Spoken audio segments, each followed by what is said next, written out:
So I'm making this video because I saw Justine Jordan from Co-Create Over Coffee post a video called Why I Quit My YouTube Channel at 30K Subscribers. She had more subscribers and actually had a profitable YouTube channel than I did. I'll link that video in the description below if you want to check it out. But in my video, I'm gonna be going 4 of the reasons why I think being authentically yourself is so important when starting out your channel. And at the same time, explain to you why I quit my YouTube channel at 5K subscribers. And if you don't know me, hi, I'm Liddy. I'm figuring out how to build an online business from scratch while working on believing in myself that I can do it and sharing with you all the challenges I face along the way that might be holding you back from believing that you can do it too. So the YouTube channel that I abandoned was at 5,000 subscribers. It was on the keto diet back when it was like all the rage. And if you don't know keto, it's basically where you eat like low carbs and high fat. Anyways, I really liked that topic because one, I felt really great on it, and I also love sharing with people the recipes that I found online. But eventually I got to a point where I kind of burned myself out on the topic. I realized that going down that road wasn't going to lead me to anything that I wanted to do career-wise. And the reason I felt so passionate about it was because I had lost a lot of weight on it. That's why I felt compelled to share it with the world. So I started off with creating an Instagram page. I mainly posted a bunch of recipes that I found online, shared about any keto products that I came across, but I never felt like I could really share anything about myself. I felt like if I showed anything that wasn't either keto or food related, that I would start losing followers or I would start getting judged. At the time, I didn't have a lot of self-confidence in myself. And that's why I think as one of the first reasons you should authentically be yourself from the start is that you'll be able to create an audience that likes you for you and not just for what you're teaching or what you're sharing, but actually you. Because what I've noticed is that there's a lot of YouTube channels and a lot of Instagram pages that end up getting abandoned because the audience wasn't there for the creator. They were there for the tips and the tricks and the recipes, but not for them.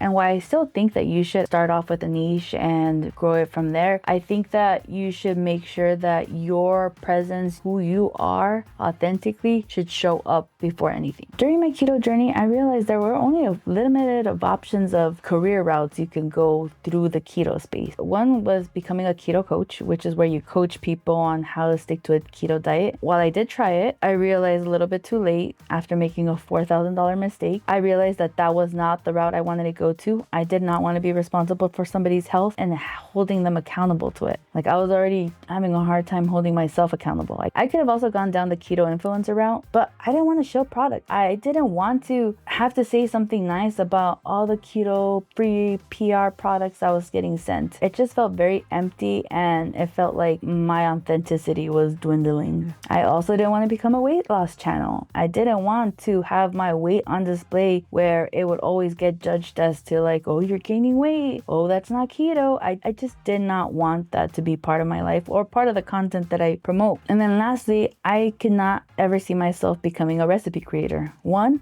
I didn't know how to cook. 2, they go through a lot of cooking and baking to test out their recipes, and I'm just not passionate about food that much. I'd rather eat the end product. I'd rather judge it. I'd rather photograph it. I do not want to create it. The good thing that came out of me discovering all of these avenues that I can go down to make money off of keto was that it kind of opened my eyes to realize that the reason that there are so many coaches, so many recipe creators, so many weight loss channels is because they all do things differently. Like my YouTube channel was based on me trying 8 different cookie recipes to see all the different ways that people were trying to make a keto cookie that was as replicable to a regular cookie. And I also saw so many different approaches to people losing weight. Some people do it by fasting. Some people do it by just low carb.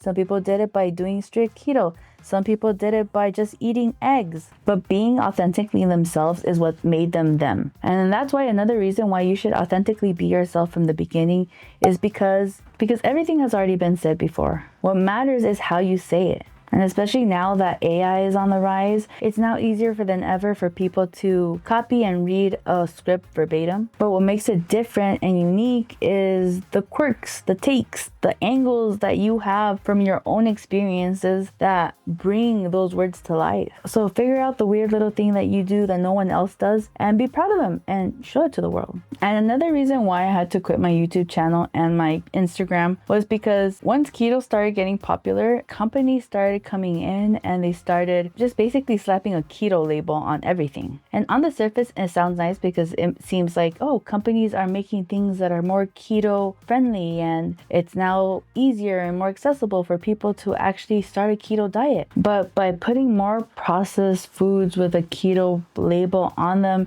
it kind of took away from the main message of keto, which is to eat whole foods that are not processed and that are nutrient dense, right? That's why you'll never see me on here like promoting magic cereal, because what is that? Like $7 for a box of cereal, and one, it's not very filling, and two, I don't care if it's keto, it's still straying you away from your goals, which for most people was to lose weight. I felt like a fraud because I lost weight doing it the old school route. I would just eat whole foods, cut out all the carbs, and just do it basic. And I was out here showing people, oh, look at these new keto tortillas, these keto cereals, and none of it was the way that I lost weight. But I still accepted the free product because I felt validated in feeling like I was a big YouTuber or a big Instagrammer getting free product. And I felt even worse knowing that I'd have to give a good review. I didn't have to, but I felt like I had to. I had to say something nice about it, that I couldn't speak on what was wrong with it without losing on getting future PR packages from companies. And that's why the third reason why you should be authentically yourself is because it allows you to speak up on topics that align with your beliefs and values. And what I mean by that is that you won't have to worry about alienating certain people, because once you know what you stand for, you feel comfort in yourself knowing that anybody who leaves or anybody who unfollows you or anyone who stops sending you PR packages don't align with what you believe and what you think is right. So it doesn't feel like a loss. It just feels like, oh,